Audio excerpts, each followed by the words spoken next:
Feliz sábado, hermanos. Hoy vamos a comenzar hablando de un tema titulado El poder de la palabra. La Biblia, creemos todos que es la palabra de Dios, amén. Sin embargo, quisiéramos hoy destacar las características de esa palabra. En primer lugar, la palabra de Dios, que es verdad. Esa que es algo tan, diríamos, obvio, es algo tan importante para que nosotros podamos entender que en estos días que nos toca vivir, donde el mundo está lleno de verdades, donde cada uno tiene su verdad, existe una sola verdad absoluta y es la palabra de Dios. La palabra de Dios también es vida. No es una palabra muerta como cualquier libro, sino la palabra de Dios es vida y produce vida. Además, la palabra de Dios crea. Por la palabra de Dios fueron hechos todos el cielo y la tierra, ¿cierto? La palabra de Dios también es eterna, no cambia. En San Juan 17:17 dice, santifícalos en tu verdad, tu palabra es verdad. ¿Qué entendemos por verdad? ¿Cómo podría usted definir la palabra verdad? ¿Algo real? ¿Qué más? ¿Qué es la verdad? La seguridad, algo que identifica. Cristo es la verdad, ¿cierto? Pero lo verdadero nosotros le llamamos a lo que es compatible con la realidad, ¿cierto? Lo que es real, lo que es tangible, lo que es verdadero. Hay un, diríamos, un momento de la historia del universo donde se encontraron la verdad y la mentira.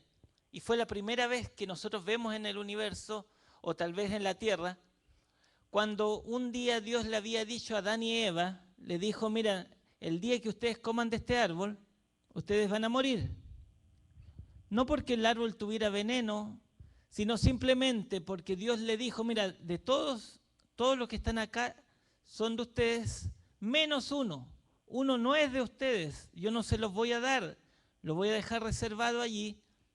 Y ese árbol es símbolo de mi propiedad, no es de ustedes. Si ustedes comen de ese árbol, me van a estar diciendo que no quieren estar bajo, diríamos, bajo nuestra relación de amor, y tenemos que ahora, al ustedes desconectarse conmigo, van a morir por consecuencia, porque yo soy la vida. En el fondo eso es lo que le estaba diciendo. Y viene Satanás en forma de serpiente, ¿cierto? Y le cuenta otra historia a Eva. Y le dice otra verdad.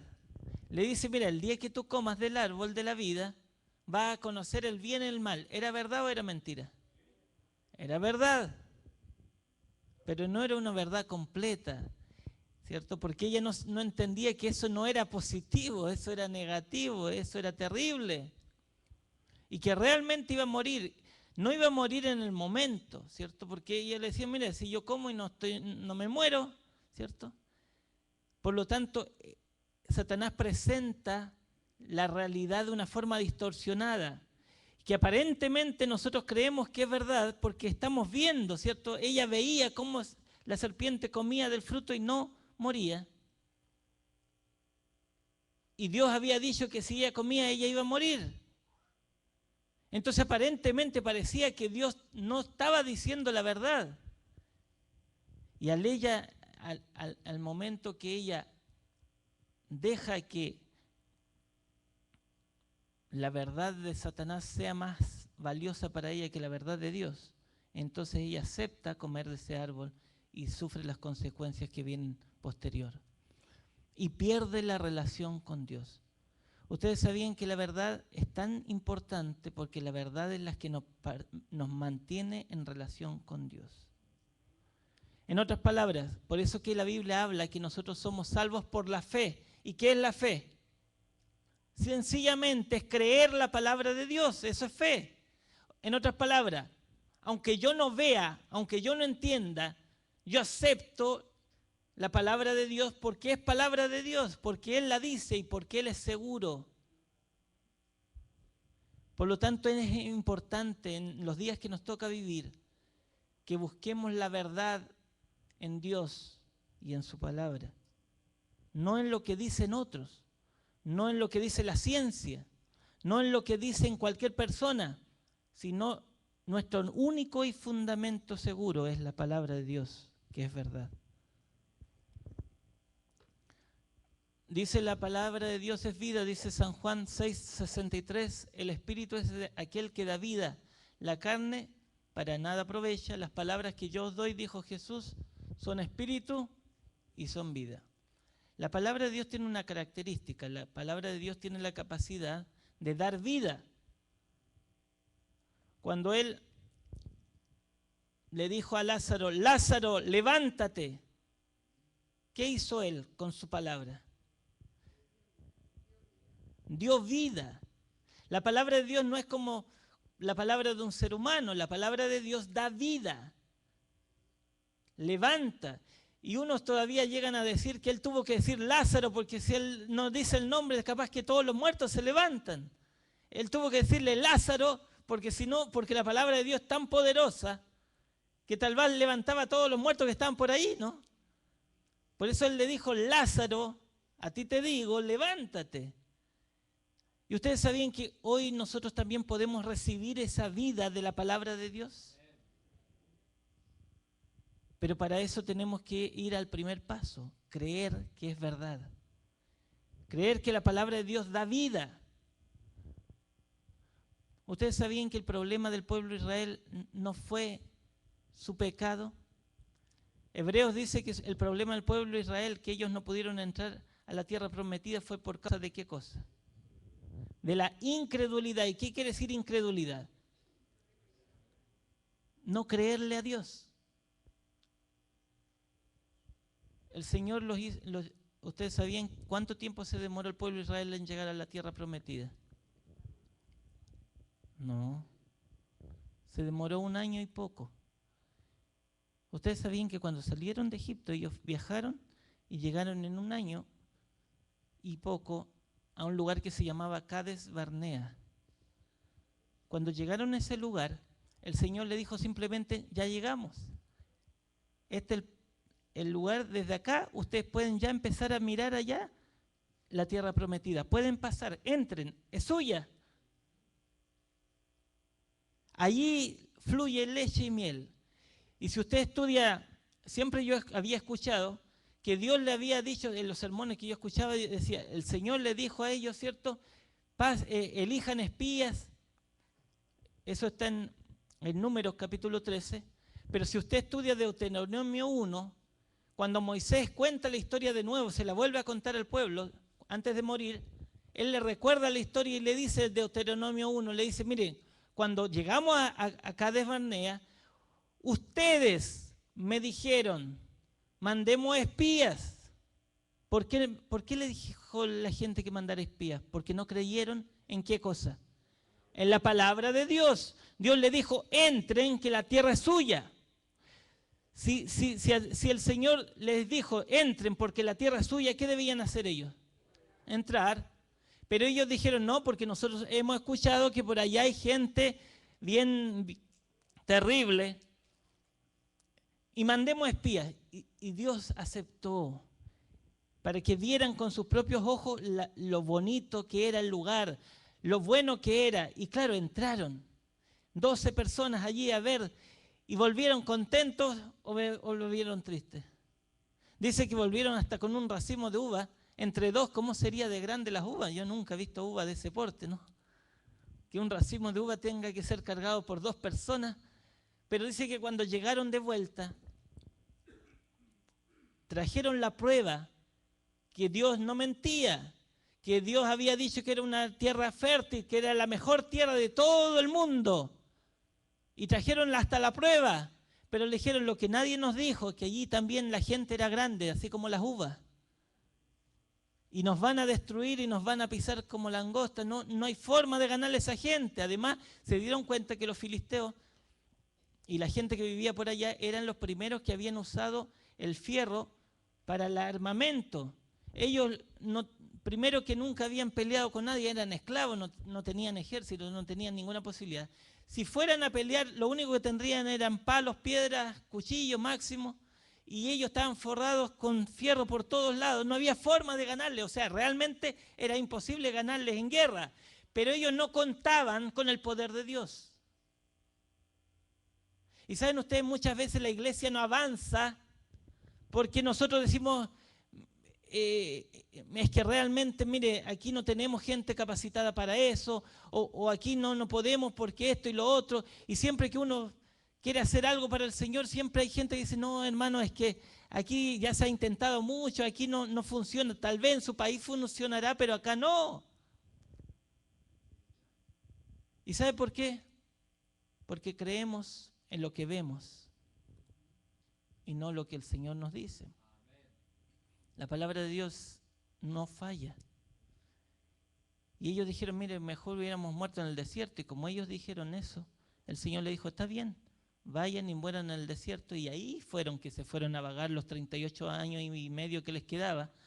Y ellos tuvieron 40 años vagando para morirse todos. No era porque Dios quería que o que se perdieron el camino y nunca llegaban. No era eso. Es que Dios le dijo, ustedes van a vagar por el desierto, van a dar vuelta y vuelta hasta cuando se mueran todos. Y los únicos que quedaron fueron Josué y Caleb. Los únicos que fueron y creyeron en el poder de Dios y dijeron, mire, si el Señor nos mandó, Él va a hacer de alguna forma que ganemos la batalla. Pero saben ustedes, cuando nosotros entendemos que la palabra de Dios es vida, entonces las cosas empiezan a ocurrir. Pero todo depende de la seguridad que nosotros tengamos en la palabra de Dios. El Salmo 33, del 6 al 9, o sea, 6 y 9, dice, por la palabra del Señor fueron creados, ¿qué cosa? Cuando habla de los cielos, ¿a qué se refiere? ¿Ah? Todo el universo. ¿Saben ustedes que hoy en día con la tecnología que hay unos telescopios tan maravillosos que uno ahora hasta puede ver hasta el universo entero? ¿Sabían ustedes? Increíble eso, ¿ah? Cómo la ciencia ha avanzado. ¿Y sabe por qué Dios permite eso? Para que veamos la grandeza de Dios. Oiga, pero hay algo increíble. No sé si ustedes han visto el tamaño, incluso hay por internet a veces ponen allí el tamaño de la Tierra en relación al Sol, después el Sol en relación a otro Sol, ¿cierto? Que es como un granito de arena en relación al Sol más grande, y ese Sol todavía es chiquitito en relación a otros soles, y esos son puntitos en todas las galaxias de todo el universo. O sea, estamos hablando de algo pero demasiadamente grande. Es como más o menos, yo digo, es como que Dios creó el universo, ¿cierto? Tan microscópico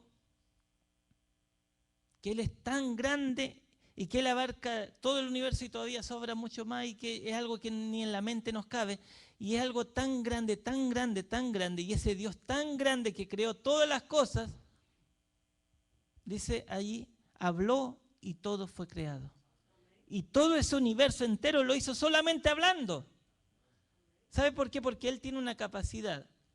Cuando uno habla, uno emite un sonido, que quiere decir que son ondas que viajan por el aire, no es que sea algo irreal. La voz de uno viaja por el aire.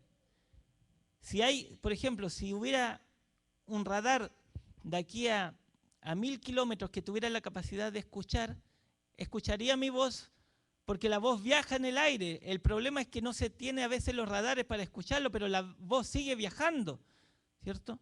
Por lo tanto, físicamente viaja la voz. El asunto es que la voz de Dios viaja no solo con las ondas sonoras, sino también viaja con la energía de vida, viaja con la energía creadora, viaja con el poder transformar la energía de Él en materia. Y cuando uno estudia física se da cuenta que sí es posible transformar energía en materia. Así como es posible transformar materia en energía. En otras palabras, yo puedo agarrar una mesa y ponerle un fósforo, ¿cierto?, gasolina, y se enciende y se transforma en energía luminosa y calor. Pero también puedo hacer el proceso inverso, transformar energía. Claro que necesito un montón de megatones de energía para hacer un átomo. Imagínense lo que se necesita de energía para hacer un universo. O sea, la energía de Dios es tan grande, pero es real, es física. A veces nosotros hablamos de Dios como que fuera algo irreal, algo así en el aire. Dios es real porque nosotros somos reales. Y solo por su palabra todo fue hecho y quedó firme. La palabra de Dios es eterna, no cambia. Isaías 48 dice, sécase la hierba, marchítase la flor, mas la palabra de Dios nuestro permanece para siempre. Ahora mi pregunta es, ¿qué hacemos con la palabra de Dios? La palabra de Dios en mi vida práctica. ¿Cómo podemos aplicar ese principio a nosotros? ¿Saben que Dios le dio un principio al pueblo de Israel para aplicar la palabra de Dios? Le dijo, mire, dijo en Deuteronomio, y estas palabras que yo te mando hoy, ¿estarán dónde? ¿Dónde es el primer lugar que debemos poner la palabra de Dios? ¿Ya? ¿Y a qué se refiere en forma práctica? ¿Ya? Cuando habla del corazón, ¿de qué? Por ejemplo, cuando usted ama a su esposa con la mente, ¿es lo mismo que amarla con el corazón? No. ¿Qué se refiere cuando decimos que es de corazón algo?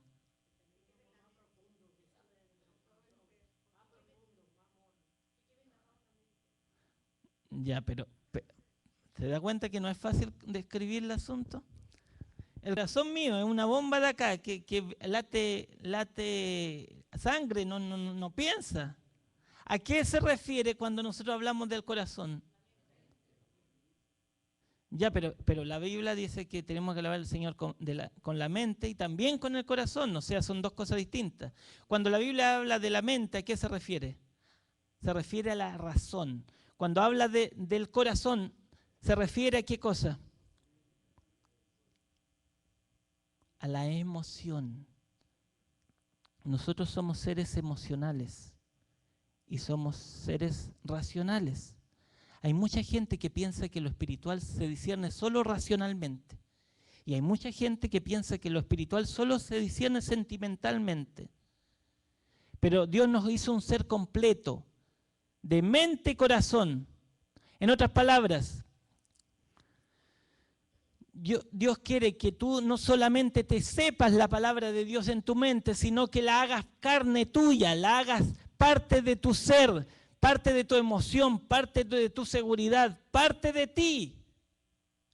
Es lo mismo cuando una persona que está enamorada le escribe una carta a la otra y le dice, tú estás dentro de ¿qué?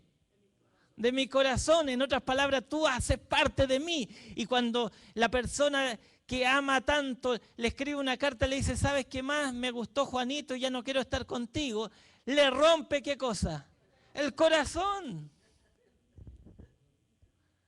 Dios quiere que la palabra de Dios esté de esa forma pegada a nuestro corazón. Dios quiere que haga parte de nuestra emoción, de nuestros sentimientos, de nuestras decisiones. Y no solo estará en tu corazón, sino que dice ahí, ¿las repetirás a quién? A tus hijos. Y además hablarás de ella, ¿a dónde? ¿Cuánto hablamos de la palabra de Dios en nuestra casa? ¿Y qué más? Y andando por el camino. ¿Y a dónde más? Y al acostarse. Y cuando te levantes. ¿Y qué más? Y no solamente eso, sino también las vas a amarrar como una señal, ¿dónde? Porque el Señor quería que anduvieran con unas cosas colgaditas. ¿Ese era el propósito del Señor? No. ¿Y estarán como frontales dónde? ¿Y las escribirás dónde? En los postes de tu casa y en tus puertas. ¿Qué está hablando el Señor? ¿Qué es lo que Él quiere lograr? Ustedes sabían que hoy en día existe lo que se llama el marketing o la publicidad. ¿Qué principio usan ellos? El principio que la repetición constante de un mismo mensaje, como dice el pastor Bullón, lleva inevitablemente a la acción. Eso es real. Si usted se pone a pensar cómo lograron que millones de personas en el mundo entero se tomen una agua sucia con gas, que le llaman Coca-Cola, es solo por la publicidad. Porque si usted la toma primera vez, dele a un niño así, no le gusta la primera vez así, el gas le molesta, hasta es fea de color. Pero le provocan poco a poco que el papá le siga dando y que le siga dando y que le siga dando hasta que al niño después le gusta y quiere Coca-Cola. Y así. ¿Por qué le gusta a los jóvenes los tenis de marca? Ah, porque son buenos, pero eso lo dice la publicidad y usted lo cree. ¿Se da cuenta? O sea, nosotros comemos lo que dice la publicidad, nos vestimos con lo que dice la publicidad porque nos meten la información todos los días, a cada rato. Usted enciende el televisor, ahí está. Cuando usted va por el camino, ¿a dónde está? Está ahí en el camino. Usted hace cualquier cosa y ahí está, las marcas y las marcas y las marcas. Entonces usted dice, ah, es bueno, dice. ¿Se da cuenta? Y el Señor quiere que hagamos ese mismo principio, pero ¿con qué? Con su palabra. Que su palabra la pongamos en todos lados, que en su palabra esté en nuestra mente, que su palabra la pongamos hasta en la puerta de nuestra casa, que nosotros aprendamos los versículos de memoria de tal forma que ya no solo sean de memoria, sino sean de corazón. Que cuando nosotros leamos la palabra, no leamos la palabra, sino nos alimentemos de la palabra. La palabra de Dios es viva cuando nosotros le damos la importancia que merece. Si no, simplemente es muerta. Como decíamos anoche a los que vinieron, si yo no tengo el Espíritu de Dios en mi lamparita, ¿cierto? Las 10 vírgenes, ¿se acuerdan que 5 eran prudentes, 5 insensatas?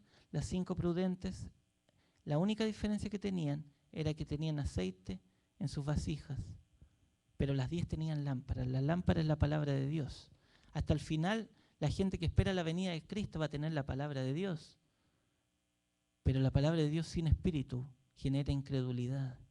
Y eso es lo que está pasando en la iglesia. Hay mucha gente que estudiando la palabra de Dios se pierde. Y se va por cualquier camino. Porque le falta buscar el Espíritu Santo, que da el discernimiento espiritual para entender la palabra. Porque el Espíritu Santo es el que transforma, el Espíritu Santo es el que crea. La palabra con espíritu. Por eso el Señor dijo, mis palabras que os doy son espíritu y son vida. Si no es palabra muerta, no sirve de nada. ¿Hasta qué hora tenemos, hermano? ¿O ya no tenemos? Cinco minutos.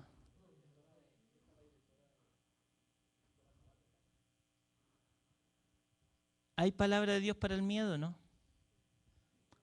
No temas porque yo estoy contigo, no desmayes porque yo soy tu Dios que te esfuerzo, siempre te ayudaré, siempre te sustentaré con la diestra de mi justicia. ¿Se sabe ese versículo de memoria? Hermano, cuando tenga miedo, repítalo 20 veces hasta que se le quite el miedo. Mira que te mando que te esfuerces y seas valiente, no temas ni desmayes porque Jehová tu Dios estará contigo en donde quiera que vayas. Ok, gracias. No temas porque yo te redimí, yo te puse nombre, mío eres tú. Cuando pases por las aguas yo estaré contigo. Y si por los ríos no te anegarán, cuando pases por el fuego no te quemarás, ni la llama arderá en ti, porque yo Jehová Dios. ¿Qué dice? Soy el Santo de Israel, tu Salvador. ¿Qué quiere decir eso? Que si Dios está conmigo, nadie contra mí. Pero tantas veces no hacemos las cosas por miedo, hermano. Nosotros no sabemos la palabra de Dios, pero cuando ella nos encarna, el miedo nos paraliza. Por eso tenemos que empezar a creer la palabra de Dios. Tenemos palabra de Dios para el cansancio, ¿no? Venid a mí todos los que estáis trabajados y cargados, y yo os haré descansar. Dice también, Él da esfuerzo o fuerzas al cansado y multiplica la fuerza del que no tiene ninguna. Los que esperan en Jehová tendrán, ¿qué cosa? Cuando usted ya esté cansado, y no estoy hablando de cansado de un día de trabajo, cansado de la vida, cuando ya no tenga fuerzas para seguir adelante, acuérdese que los que esperan en Jehová tendrán nuevas fuerzas. Levantarán alas como águilas, correrán y no se cansarán. ¿Es posible eso? Si Dios lo dice, yo lo creo. Para el sentimiento de culpa, dice el Señor, venid luego y estemos a cuenta. Si vuestros pecados fueren como la grana, como la nieve serán emblanquecidos. Si fueren rojos como el carmesí, vendrán a ser como blanca lana. La mayoría de nosotros sabemos esto, pero ¿saben ustedes cuánta gente no logra salir adelante en la vida espiritual porque tiene pecados que todavía no perdona? En otras palabras, muchos todavía dicen, yo sé que Dios me perdonó, pero yo no me perdono a mí mismo. En otras palabras, no han permitido que Dios lo perdone. Dios tiene que obrar en nuestro corazón el perdón, pero nosotros tenemos que aceptarlo de corazón. Yo soy el que borro tus rebeliones por amor de mí mismo y no me acordaré de tus pecados. Si confesamos nuestros pecados, Él es fiel y justo para perdonar los pecados y para limpiarnos de toda maldad. La palabra de Dios está para la preocupación, sí, también. Dice, por nada estéis, ¿qué cosa? Sino que sean conocidas vuestras peticiones delante de Dios en toda oración y ruego, con acción de gracias y paz. Y la paz de Dios, que sobrepasa todo entendimiento, ¿qué dice? Ahí está vuestro corazón de nuevo. El corazón es el que se pone miedoso, el corazón es el que a veces tiene problemas, y por eso el Señor dice que la paz que sobrepasa todo entendimiento guardará vuestros corazones y vuestros pensamientos en Cristo Jesús. Y dice que no nos debemos preocupar diciendo qué comeremos o qué beberemos o con qué nos vestiremos, porque el Señor sabe que necesitamos todas esas cosas. Hermanos, llegó el momento de empezar a creerle la palabra de Dios. Afirma que somos hijos de Dios. Afirma que somos real sacerdocio. Somos sus testigos, somos sus herederos y somos la niña de sus ojos. Dice también que nunca nos va a olvidar. Que aunque nuestro padre y nuestra madre nos olviden, aunque nosotros no tengamos nadie, el Señor siempre nos recogerá. Hermanos, debemos empezar a creer en la palabra de Dios. No solo como un versículo de memoria, sino como algo que nos debe dar vida todos los días, que debe estar puesto en nuestra mente, en nuestro corazón, que debe estar puesto en todos lados donde vamos, que debe estar en nuestras casas, que debemos decírsela a nuestros hijos para que ellos crean la palabra de Dios. Amén. Para terminar, yo quisiera que veamos un video que habla sobre las verdades de la palabra de Dios. Y a esas verdades de la palabra de Dios le decimos el Evangelio, o sea, buenas noticias. Y en este video está resumido el Evangelio, está resumido las buenas noticias que están en la palabra de Dios. Quiero que usted preste atención, está en inglés pero está subtitulado para los que no entienden inglés. Pero quiero que preste atención en cada palabra, porque todo lo que está allí es la palabra de Dios, no hay nada que no sea de la palabra de Dios. Es el Evangelio completo. Yo quiero que usted lo vea para que crea todo lo que está allí, porque el Señor nos ha dado buenas noticias a nosotros los pecadores. Escuchemos el video del Evangelio.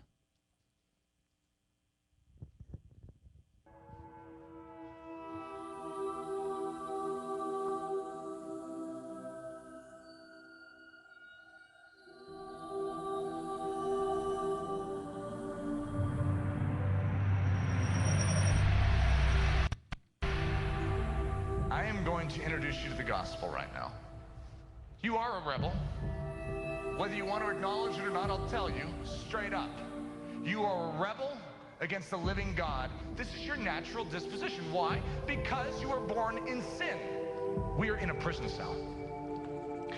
And it takes the awakening and the grace of God, you call it the prevenient grace of God, to awaken us to the fact that we are lost and we can't get out. we're headed towards destruction fast. The enemy, because of our rebellion against God, has legal rights to harm and harass our life. There you are behind the prison cell. Help, I need out! You can't get out. Those prison bars are stronger than any adamant. There is no way you can cut them because they're stronger than diamond. It is impenetrable. You cannot escape. You're doomed, because when the enemy comes in the very end, and he's going to finish you off because he has legal right to do it, and he's going to relish every minute of it. In strolls your intercessor, your mighty man. And he stands between you and that accuser, and he takes the hit that was rightfully yours. He takes the blow that was intended for you.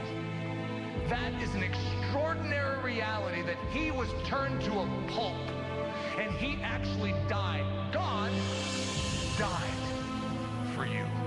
Over your prison cell, it is always said condemned, separated eternally from God, guilty. And then suddenly it switches. When you realize what Jesus Christ has done, it says justified. It says forgiven, redeemed. Here's the problem. Most of us have stopped with the good news right there.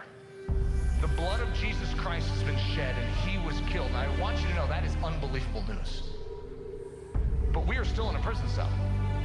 And so we're praising God from within a prison cell, going, thank you for forgiving me. Thank you for changing the sign on the outside of the prison.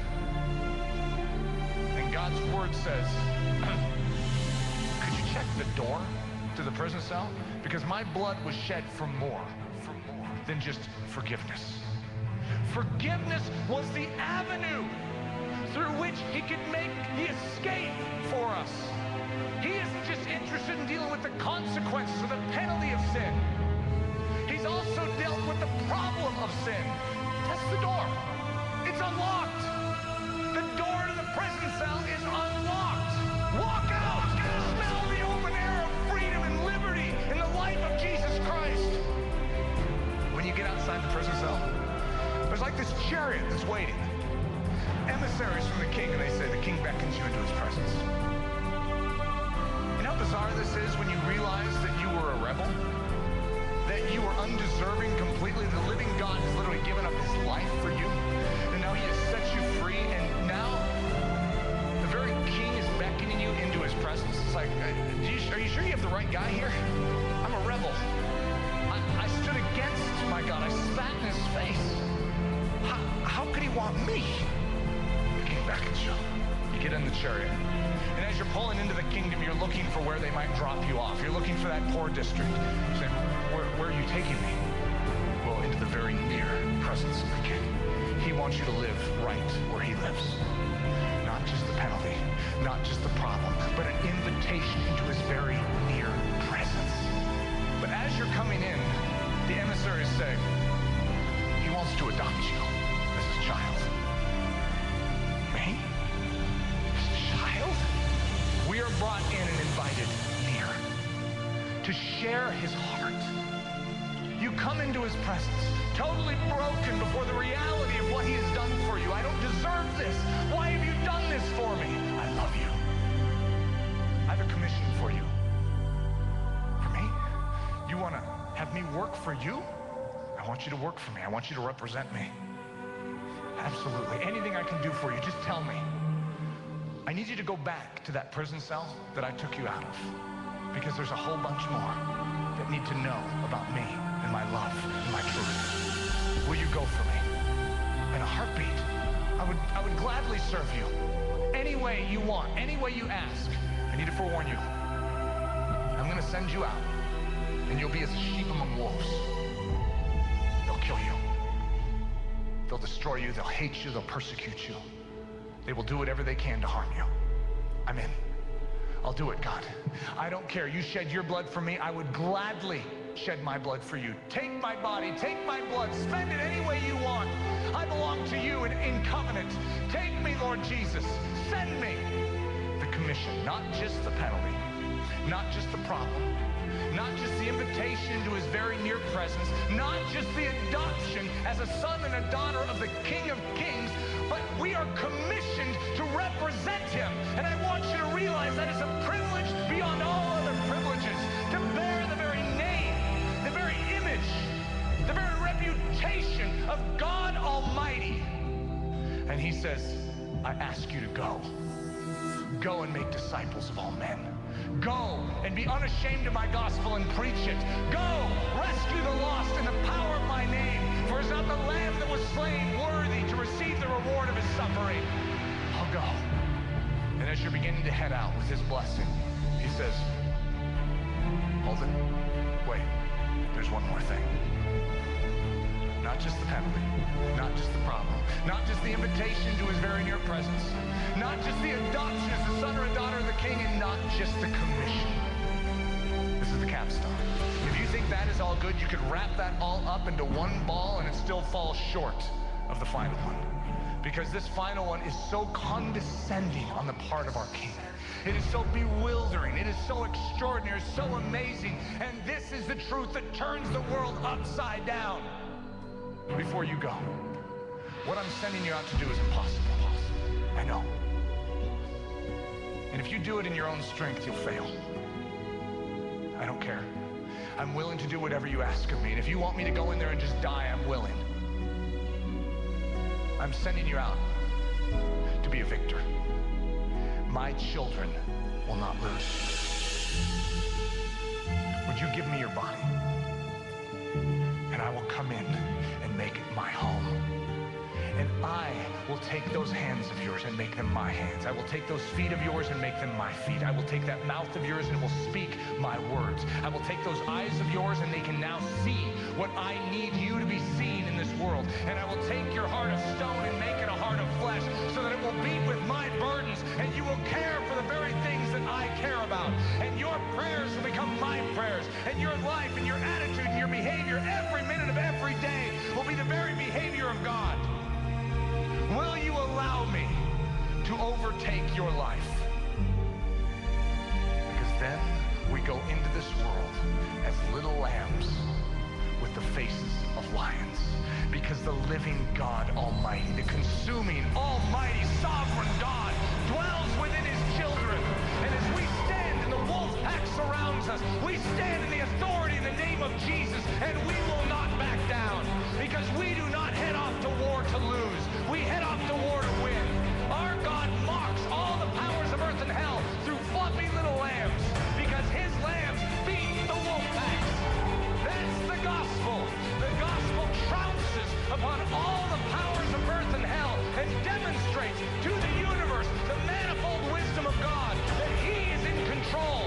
And even though we look weak, and even though physically and naturally we are weak, spiritually greater is he that is in us than he that is in this world. That is good news. And it is a lot better than what's being dealt out today in the church. We need to rise up, proclaim the gospel, and say, I'm unashamed of it.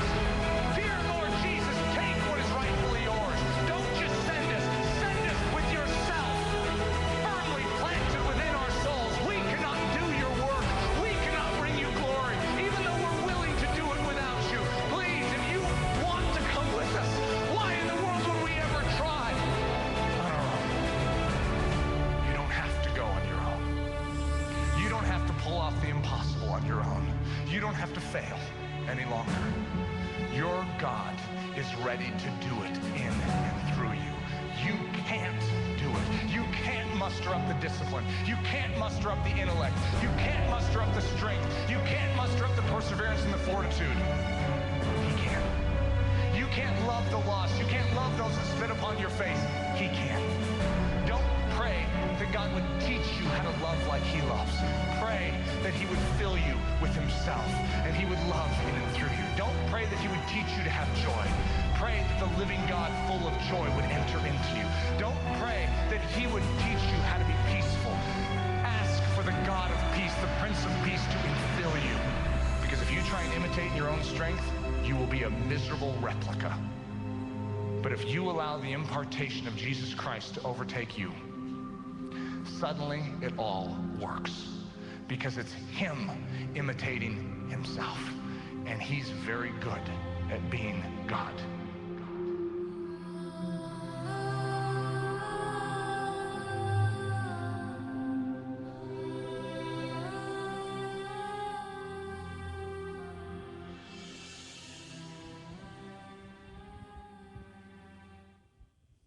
Amén.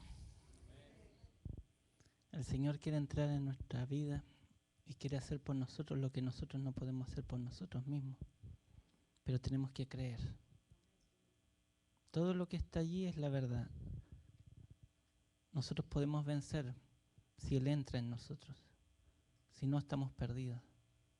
No podremos predicar al mundo entero. No podemos ni siquiera salvar nuestra propia alma sin la presencia del Espíritu Santo.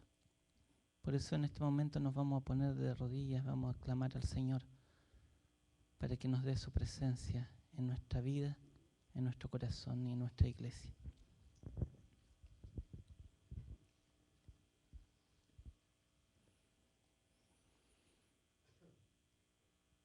Querido Padre, gracias Señor te damos por tu palabra. Porque a través de ella pudimos conocer, Señor, que tú nos perdonas de nuestros pecados.